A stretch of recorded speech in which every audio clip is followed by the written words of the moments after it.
Welcome everybody to a Love Seat. My name is Sunshine Day, and this is my beautiful wife, Sunny Day.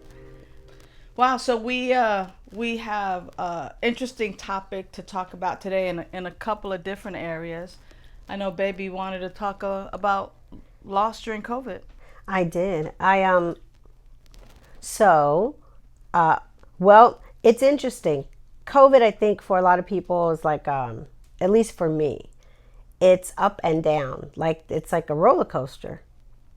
Or maybe for some people, it's like one note. Because I heard someone say it's like Groundhog Day every day, but not for me, and not for you. I think we have an eventful life.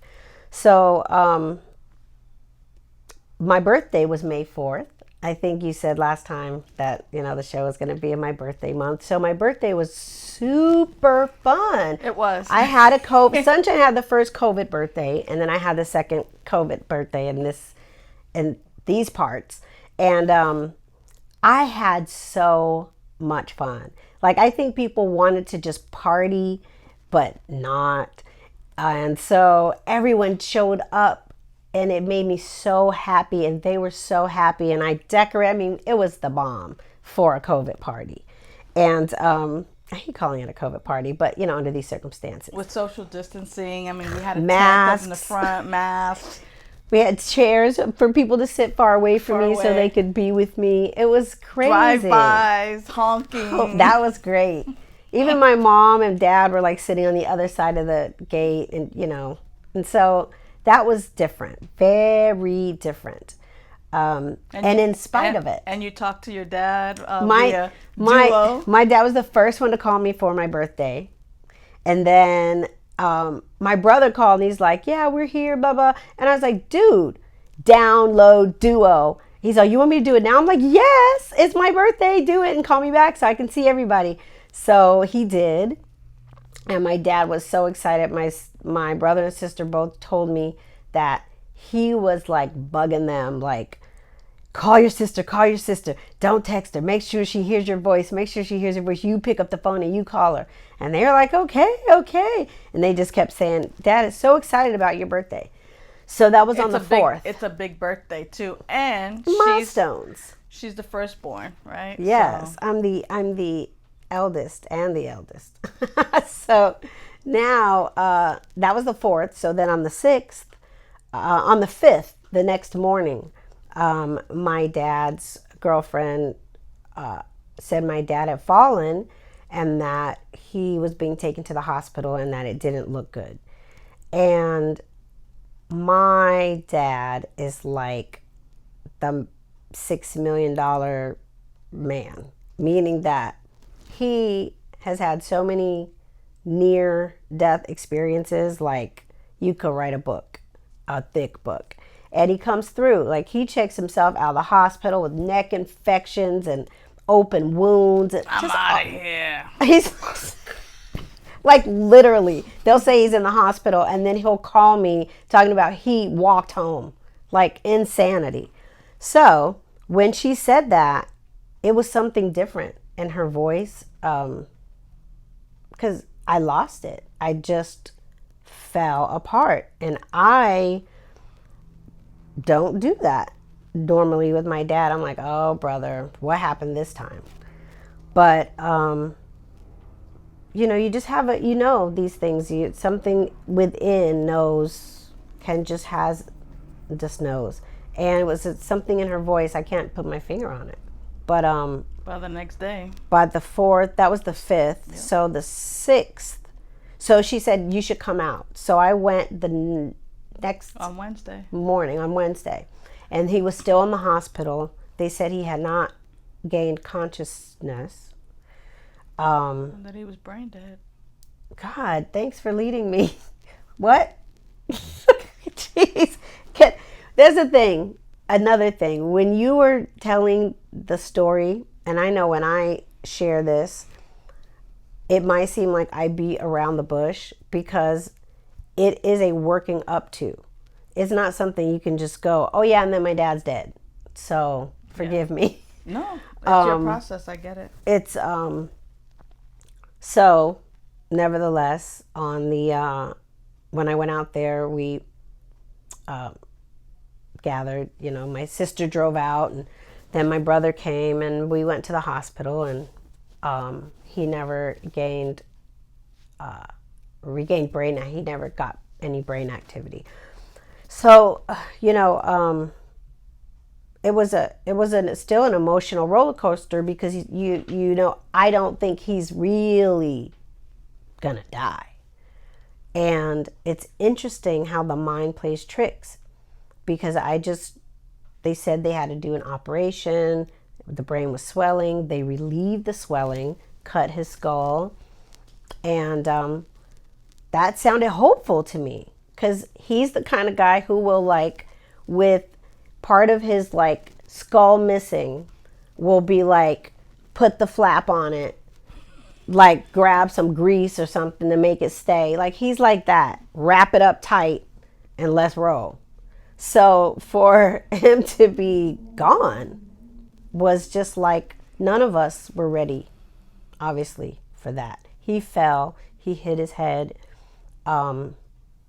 He may have had a stroke before he fell. He may have had an aneurysm, but he never regained consciousness. So I was telling the girls, Jay and Chimney, that I'd been watching the news on how people can't see their loved ones, you know, and how they didn't even get to say goodbye. Or like this guy was telling his friend's mom that her son was dead from the curb, like that kind of stuff. And I never thought in a million years that I would be experiencing anything similar to that. And so when that happened and they said we could not go see him, it just, I don't know. I wasn't ready. Could not do it. And I don't know if it's all of us and our will. We were not loud, or we were not impolite. We were going to do whatever they said we could do. But what they did was they allowed us to go in the room and be with him. And Sunshine, my brother and I were in the room with my dad, and Sunshine, we called her and FaceTimed her on the phone so that she could pray with us and my dad. And then my brother called my auntie and my uncle, and she prayed and my uncle prayed, and we had them on FaceTime. And my auntie, she was not taking it well. So it was really, really tough. Like,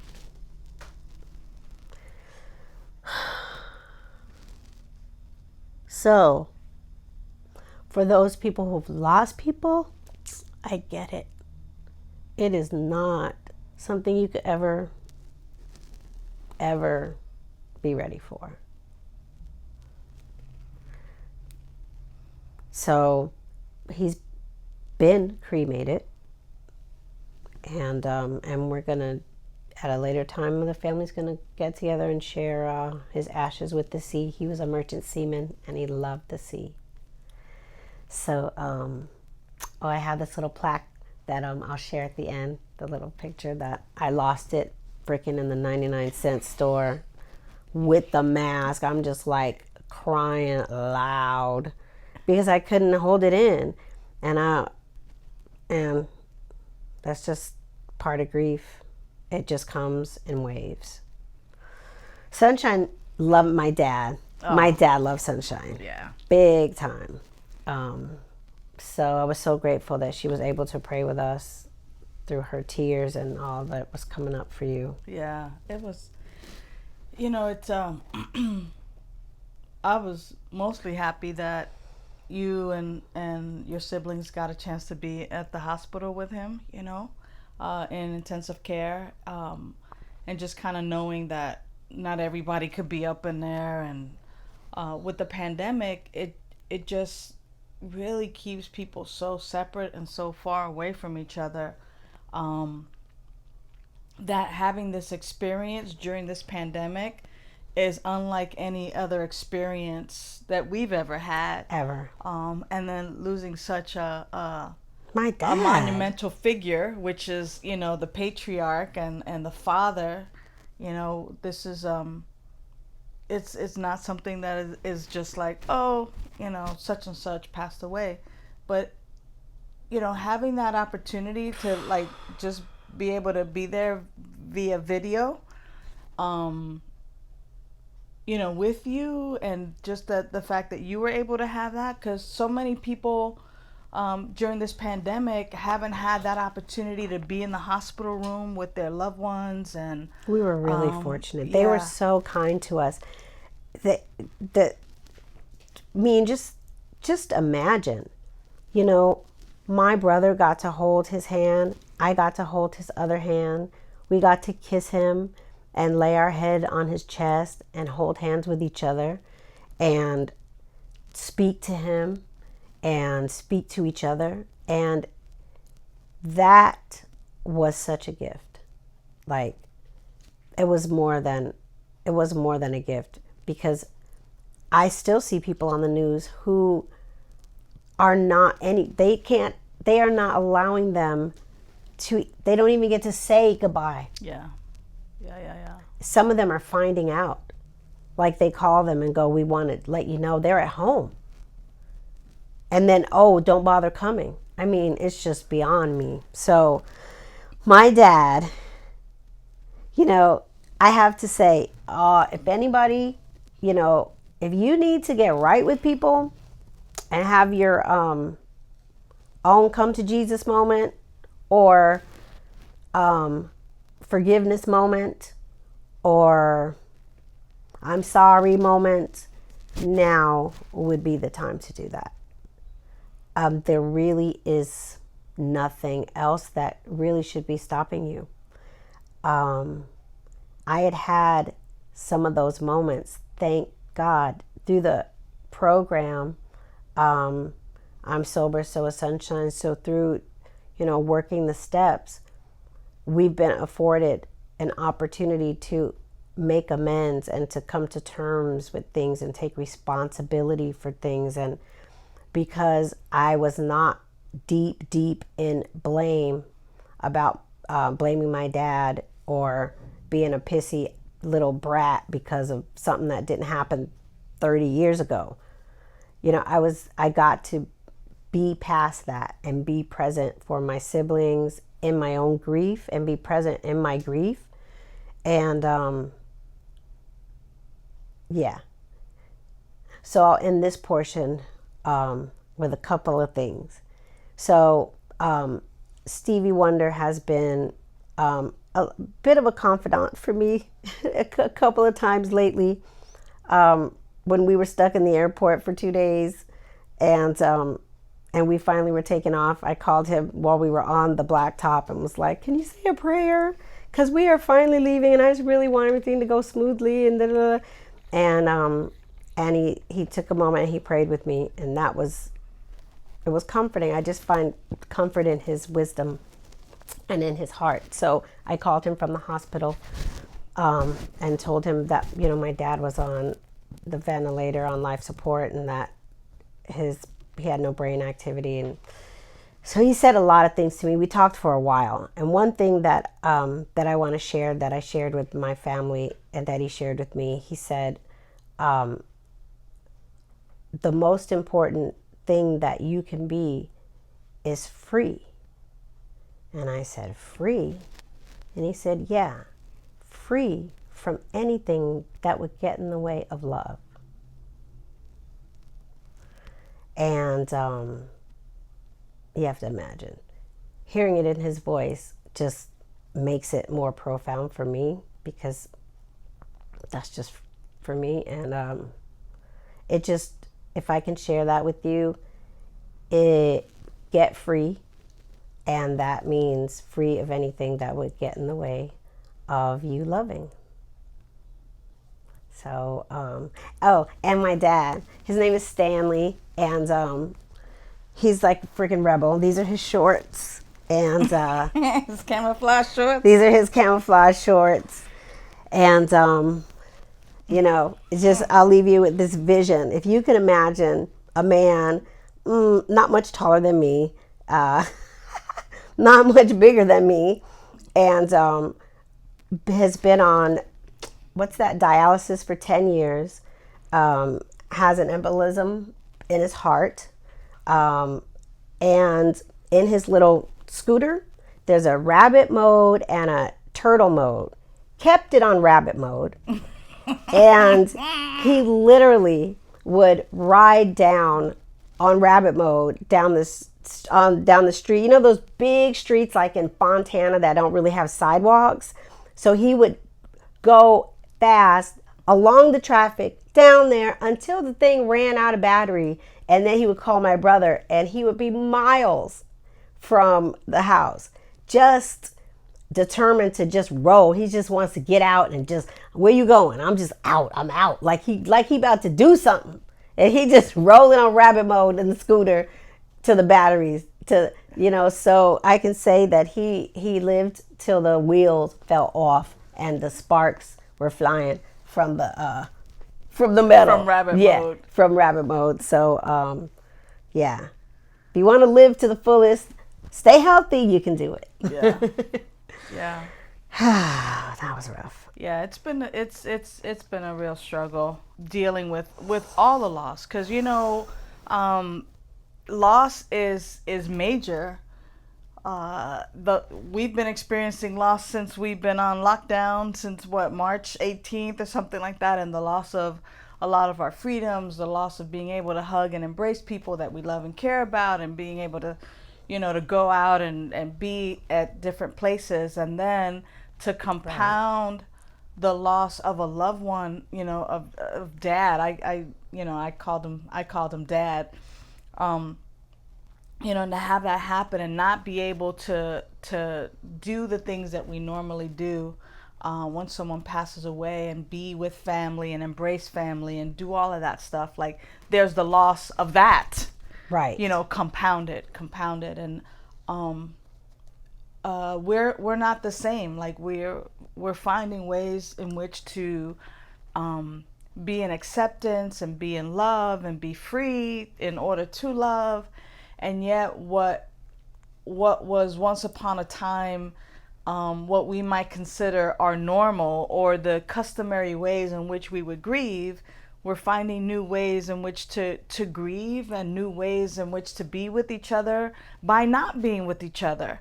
And that in itself is a loss of the loss, compounded and it's really a lot of grief when I think about the process. Yeah. And all of this letting go and things dying away, old things.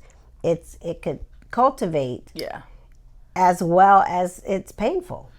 So, what I find most interesting is that even in some of the conversations that we've had and things that we've watched and people that we've talked to, everybody wants to look at the happy side of it, or here's what I'm doing, or here's how to overcome some of those things. And everybody is where they are. People are where they are.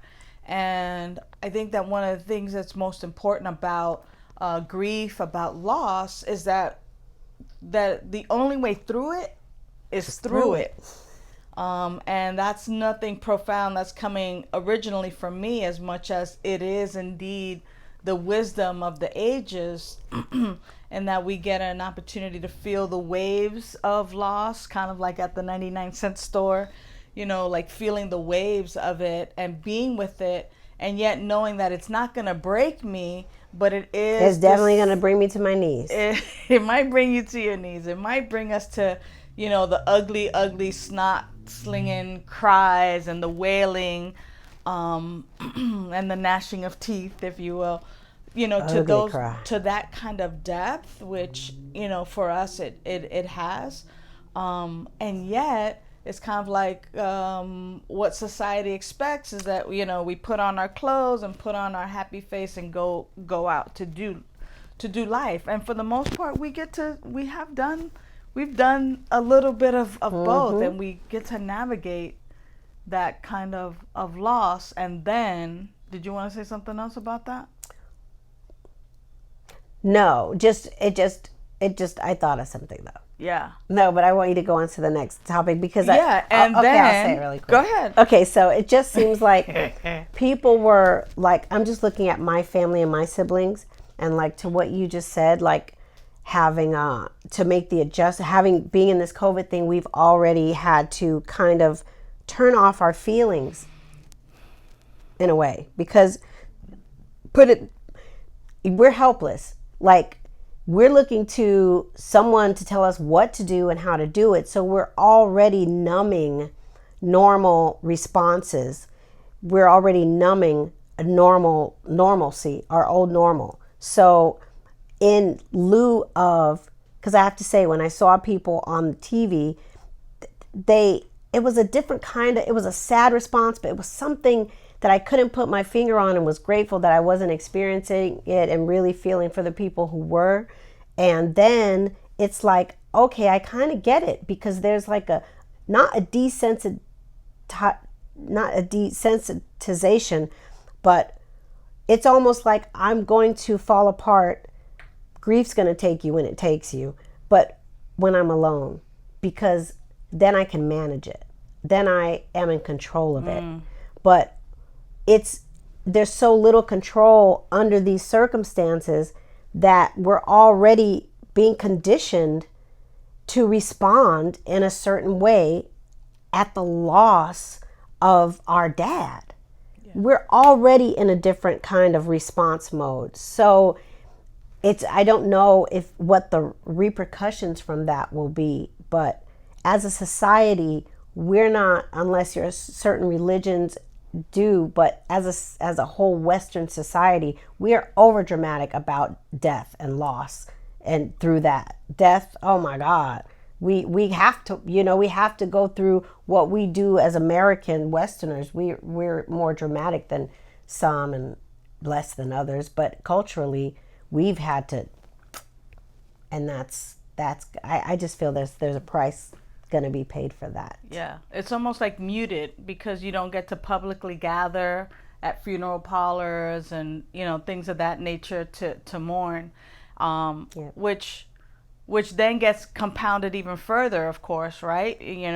What's been trending, unfortunately, has been the whole George Floyd murder by the police officer with his knee on his neck for 7 minutes, and it just like re-traumatizes the black community, the American community, and again, it's kind of like more death, more loss, and at some point, looking at policing and looking at why the masses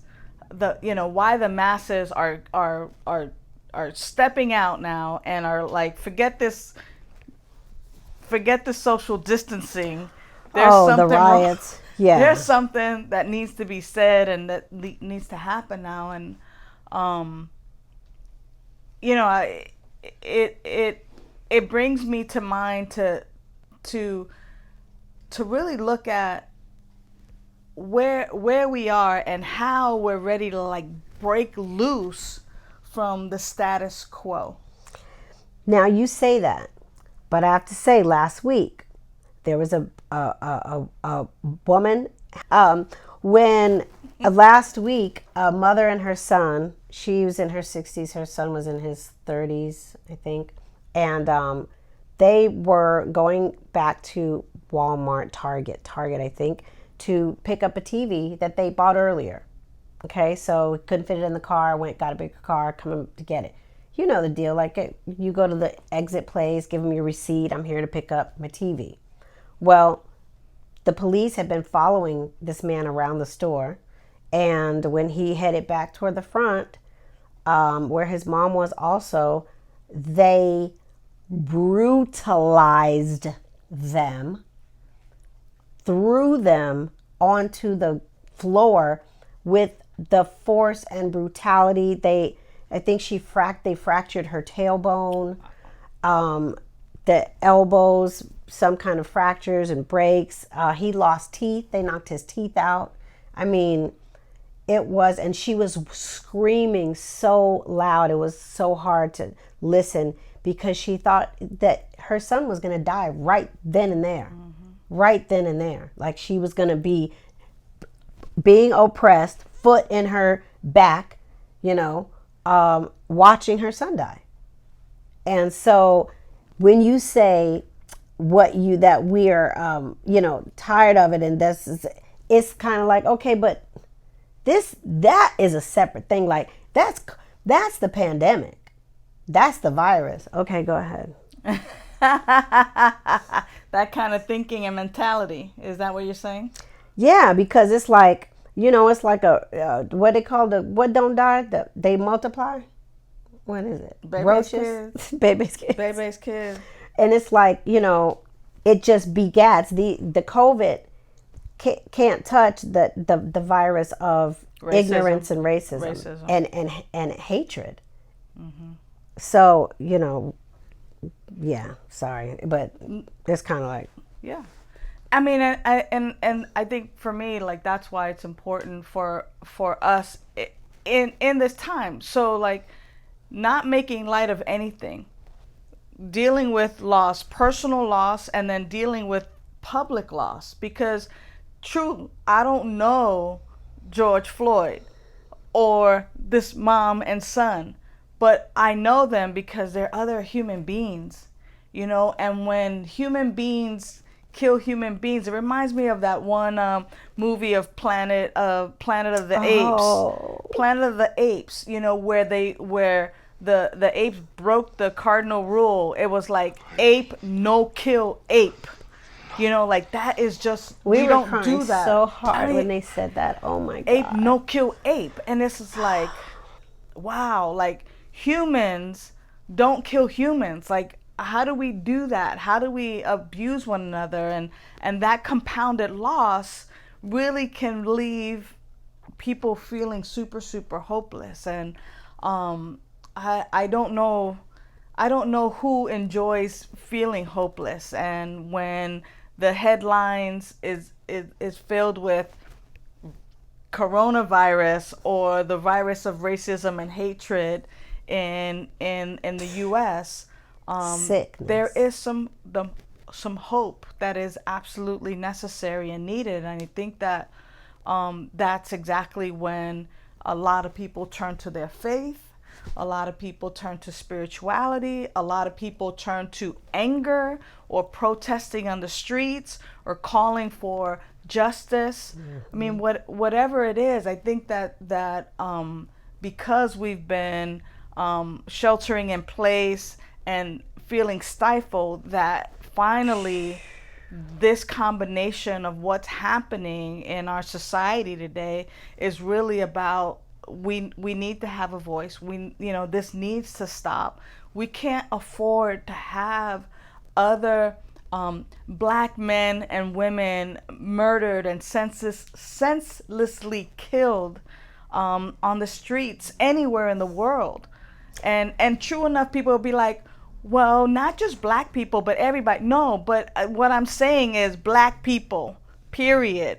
Right. There's nothing wrong with just isolating and saying this is senseless for black people. Period. Yes, it's true about all people, but I'm talking about black people, and that is sufficient because it's some.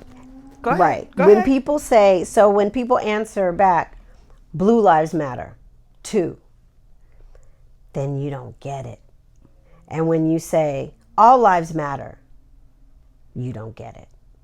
Because saying Black Lives Matter means lives matter. It means all lives matter.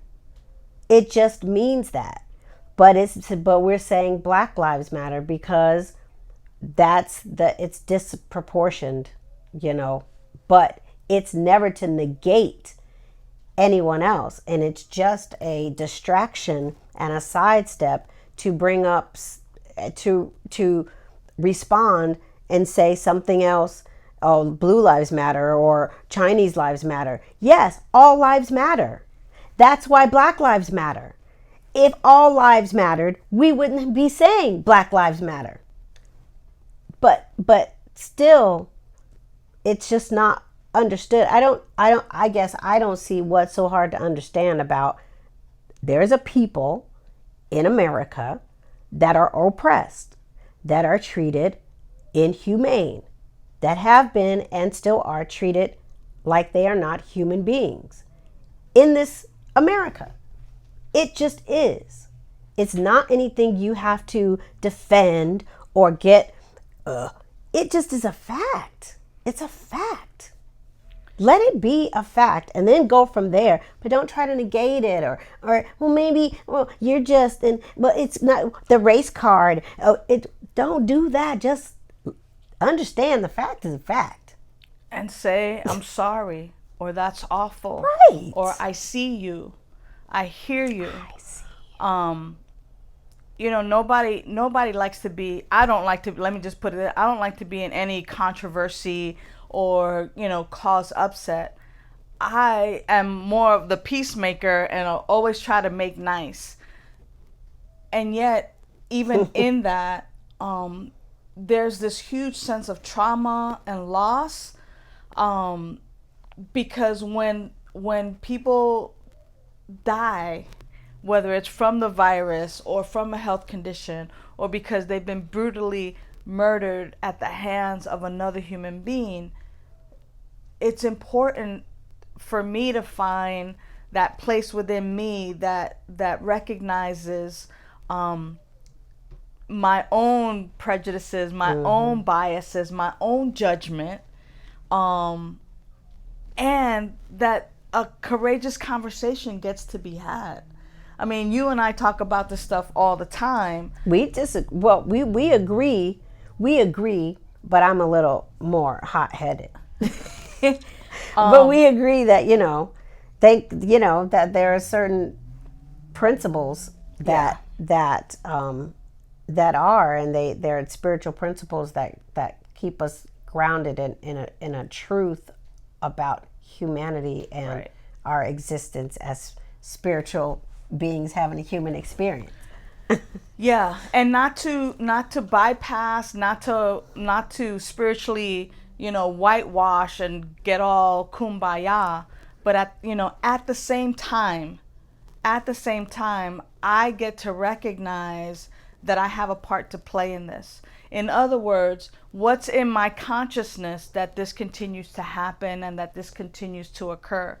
And when I begin to do my own spiritual work around, instead of focusing on coronavirus, how is it that I focus on health and wholeness? Instead of focusing on racism, how is it that I also can begin to visualize and see a humanity working together, creating a world of peace, of love, of joy? Still recognizing that we're not there yet, and still recognizing that some of our siblings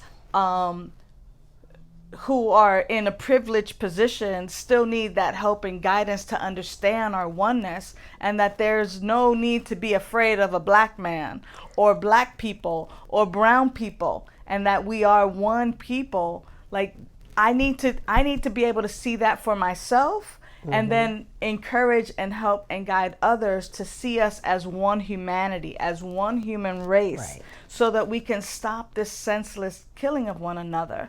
It just doesn't make sense, and it hurts my heart, and it just continues to create the sense of loss over and over again, which leads to trauma, which leads to, again, just a higher call for healing. And so I think that as we enter this month of June, where lots of things are happening, where we're thinking about Father's Day and we're thinking about people graduating and celebrations of life, that we begin to really see ourselves as loving human beings, and take the words of Stevie Wonder, get free from the things that would prevent you from being loved and from loving. Like, what are those things? Whether it's because of someone's race or their sexual orientation or their age or the nation that they come from or whatever Right. dis-ease might be showing up. I get to become free of that a little Yeah. bit more, and then I get to encourage others to be free of that as well, so that as we experience our loss, that there's this freedom of like, I loved and I loved fully. Right. So let me ask you, when you say get free, like maybe you can share with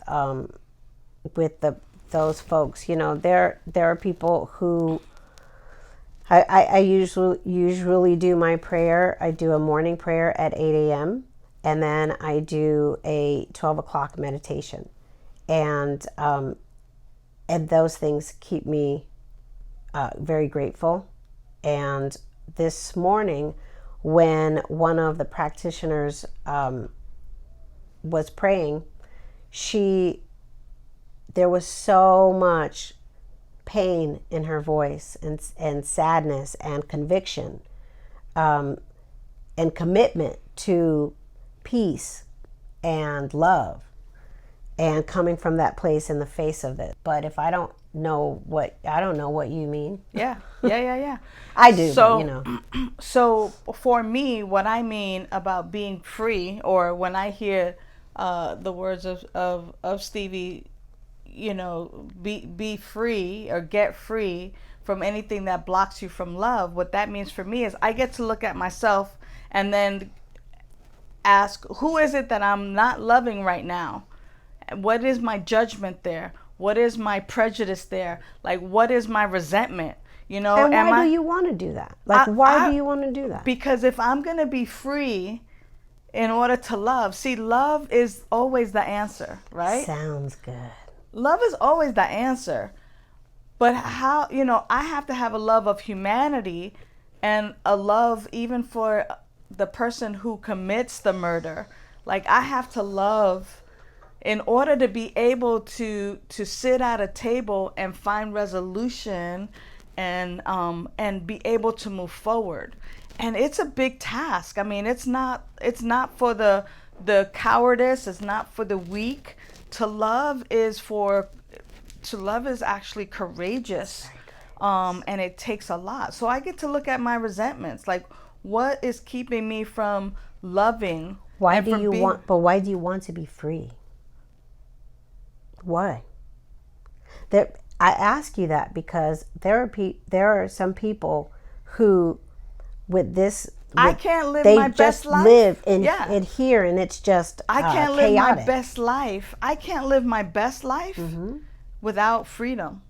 Like, if I'm hooked on something, I'm never fully expressing my fullness. So what do you get to experience as a result of this inner reflection and work that you do? Yeah.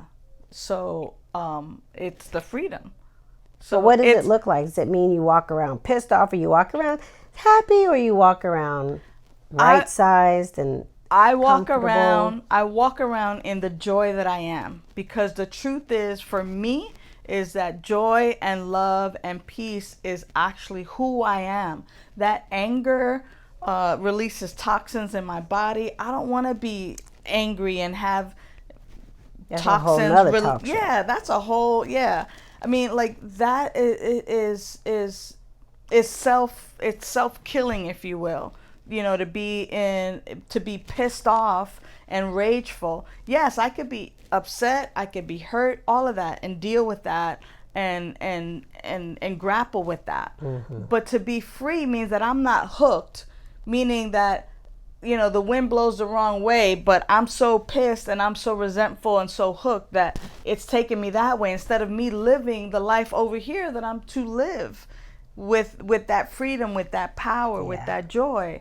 And it might sound like super, super crazy, but that is actually the path that I want to take for me. And other people have the freedom to live whatever other path that they want to, but for me, it's important because I get the opportunity to like be fully present, to love you without strings attached, to love people without strings attached, without being like, oh, that's Right. over there. You know, like, It's why? hard work being It pissed all is. the time. It It's too is. much work. It is. It's not good for the no the face, the inside or the outside. No, it's just not. Yeah. But I hear you. I just want you to just touch on that because people, it's sometimes when you are like Jay and Chimney here, they're kind people. They're kind-hearted, generous, helpful, fun, people. And they have, I'm sure, their challenges, but we have a lot of people in our lives who are just freaking the best people on this planet. They are just loving people. We don't have we don't have many mean people around us. Nope.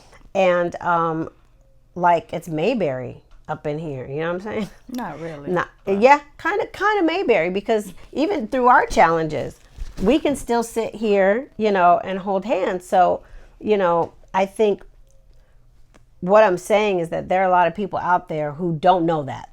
They don't know that they are spun out in looking for a tool that they could actually do. I mean, you say meditation to some people and they are like, what? I mean, I was watching, was it Monica, the singer Monica? She is gorgeous. Anyway, I was watching her on the show and she said, she went to the one who was with Jermaine Dupri. And she said, yeah, they told me to meditate. Black people don't meditate. We pray. We ain't got time for that. That's something white people do. We good. We pray. That's our meditation. And I said, wow. I didn't even know I have no words. I was just like, it just made me think on the fact that sometimes we think these things are so universal. Yoga, finding our chi, getting in our chakras. And we hear it so much, it's not foreign to us. But to some people, it's like, what? And I'm saying that nicely. They WTF. So, something practical that I will invite you to do. You don't have to have any kind of belief about any of it. There's a commercial that comes on. It says, don't do anything for 30 seconds. And all you hear is that rain, like the little rain. Yeah.